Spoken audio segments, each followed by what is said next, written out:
Hello again, another in the series on kit, and you referred to a previous video we did on the trauma pack kit.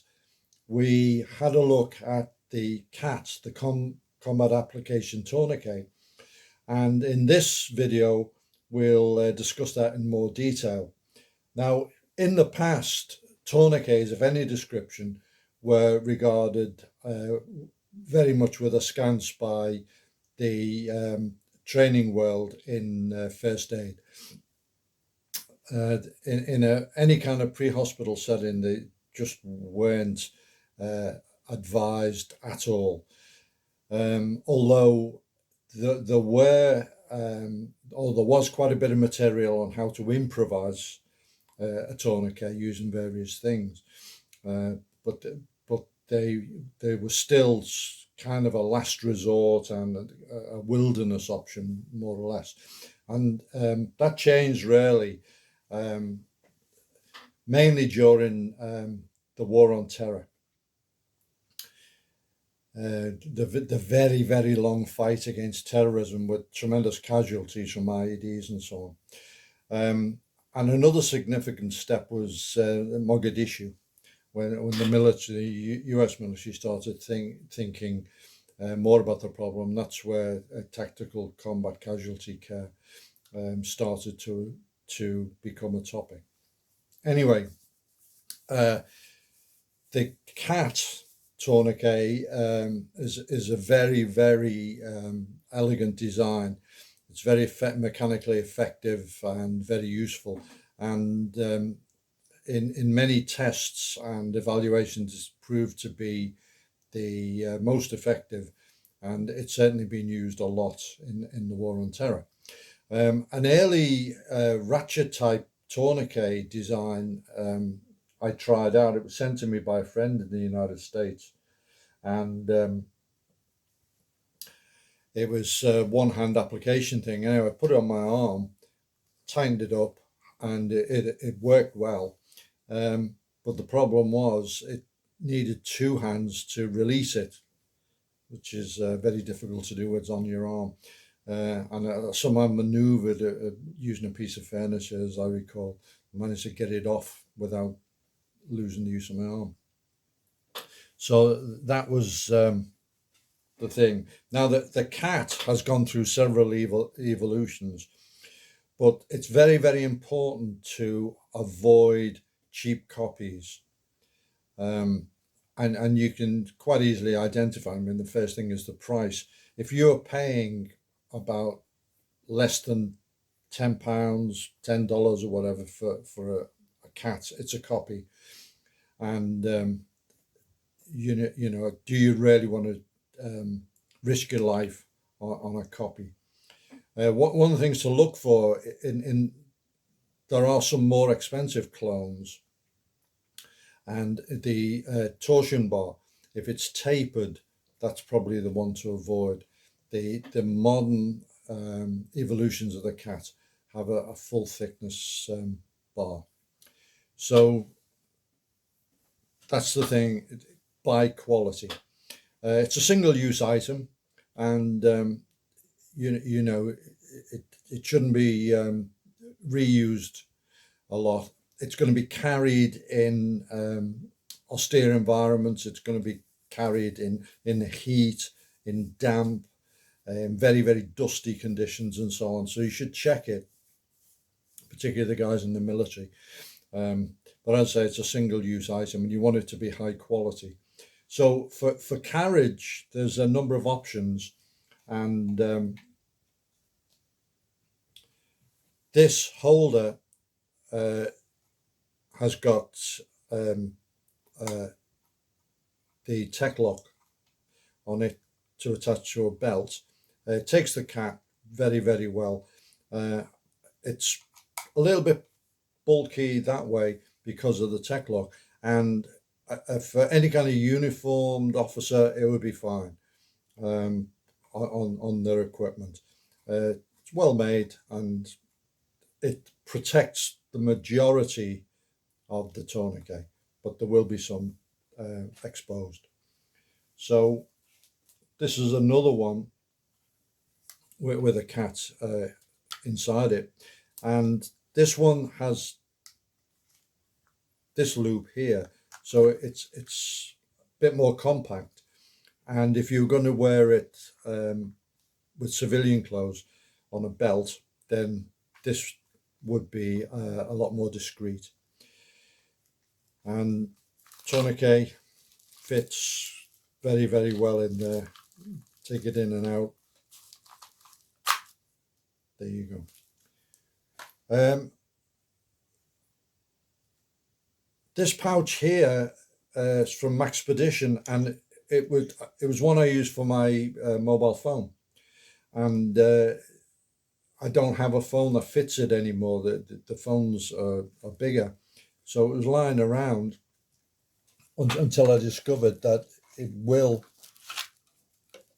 accept a cat very, very well. And there is a strap that you can use to go over it, but you can just bin that.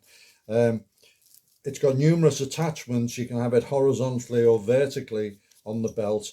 And again, for things like VIP protection or security work, where you're more formal, this would work very, very well. So that's a Maxpedition cell phone pouch. Does the job. And again, armed police officers, the space on the belt's at a premium. They've got so much equipment to carry on the belt. If they're wearing hard armor, they can attach stuff to that, but quite often they don't. And also for things like the VIP protection role, where you're suited and booted, this I found to be very, very useful. It's an ankle holder. It goes on the ankle just above the boot, and it's out of the way. It's protected by the clothing over it. There is a little strap at the back here, which just by chance will attach to the Velcro of the cat, and it'll stop it coming loose. So as you draw it, you just flick that with your thumb, and it'll break the Velcro, and then the cat will easily be withdrawn. Very, very inexpensive. I'll put a link to where you can get this and some of the other kit I'm talking about. I've tried it out, and if I was still working on VIP protection, I'd definitely be using this. As I say, I've tried it and walked around with it in the city centre. Okay. As you've seen, the cat, the original cat was black, and a problem was that the guys in the tactical arena who wear black coveralls and lots and lots of black Velcro and webbing and so on, that the cat wouldn't be readily recognized. So the idea was that they produced it in different colors, and a color that worked. And one of my friends is on a team like that. And he said they decided to go with orange, this orange color.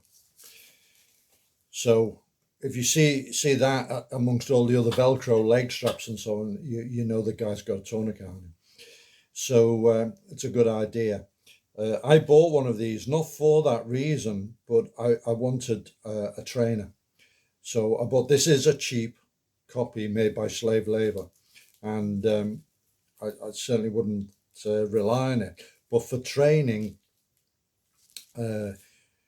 it's useful because, as I say, the cat is single use, and you shouldn't be using the same one in training as you're using operationally. So I bought this cheap one. If it breaks, I'll just get another. Well, I would get another. But it does the job as regards training so far. But they do make a dedicated trainer, and excuse me, this is it's blue, and blue, like blue guns are training devices. So I picked one of these up fairly recently. It's actually not made by CAT, it's made by Recon. It seems very, very well made. It's got one little item that I like. At the end of the Velcro is a thumb hole so that you can really cinch down on the Velcro, because that's a thing. It's got to be tight. To work, it's got to be really tight. And a friend of mine who's in the army, who was deployed in Afghanistan, and he said they had to put a tourniquet in the guy, and it was on so tight he was yelling, and he tried to cut it off with his knife. It was so painful, and that's how painful it's got to be. So this trainer will be using, instead of the cheap orange one, again, this is another Maxpedition cell phone pouch. I'll put it in there. So training, yeah. Get used to using it. It should become a skill. And while you're sitting watching TV, get the trainer and just practice applying it to your leg, to the other leg, to your arm, to the other arm. It's an extremity, obviously an extremity device. So that's just a basic way of using it, whether you put it with the limb through the loop, or you undo it, put it round the big limb, and then pull the Velcro through the buckle. The two ways of doing it. It's all in the instructions for CAT. Get used to doing it. But that's not enough. You then need to put all the skills together, because you've got to know when to use a CAT, and the types of wounds, the severe arterial bleeding, the hemorrhage that you're going to be using the CAT for. And there are other types, there's non-compressible wounds, abdominal wounds, and so on. So sort out what you're going to use the CAT for. And really, you should use it in scenario training. And after one of the internationals, we did a scenario, and I based it on first aid. And basically, it was the usual stuff, a fizz session, get the guy really, his heart rate up, facing the padded assailant, and then he had a first aid problem, and we were using a real person, and he had to drag him to safety and then just put a dressing on. That was it. And the guys could not even open the dressing under the severe physical stress. Simple moves become complex, and it's only by doing it in scenario that you realize this and you fight through it. And some of the guys were first aid instructors, and they couldn't remember the ABCs and all sorts of things. The sort of combination of red mist and a grey out, I guess. So scenario training is very, very important. So CAT kit. Another thing we will mention is that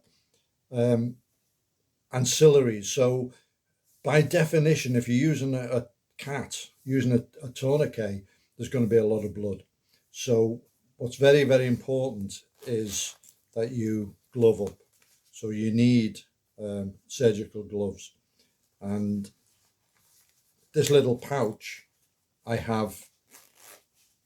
actually have it attached to the strap of my pack, so that as I'm going to the scene, accessing the gloves off the strap, I don't have to go into the pack. So I've already gloved up to stop cross-contamination. Another useful thing is a headlight, and I have one of them in the pack as well, because it's hands-free illumination. So that's a couple of things to think of. Just to sum up, the CAT has revolutionized tactical combat casualty care. It saved a lot of lives, multiple uses. Sometimes guys have had it applied to several limbs after IEDs. It only works if you've got it with you. So all the things on carrying it, that's why I've included it. So you can have one with you at all time. You should have at least one cat on you. And if you're working professionally in frontline security, you should have two. One for the VIP and one for yourself. And realize that in a massive event, a terrorist attack or things like that, basically, as regards first aid, you're on your own, because the responding medical professionals, the paramedics, will stage outside the area until it's been declared safe by the security forces. So the people on the scene who are trapped within the area are their own rescue. So a cat in that case is invaluable. Okay, so I hope that makes sense for you, and we'll be doing some more kit reviews in the near future.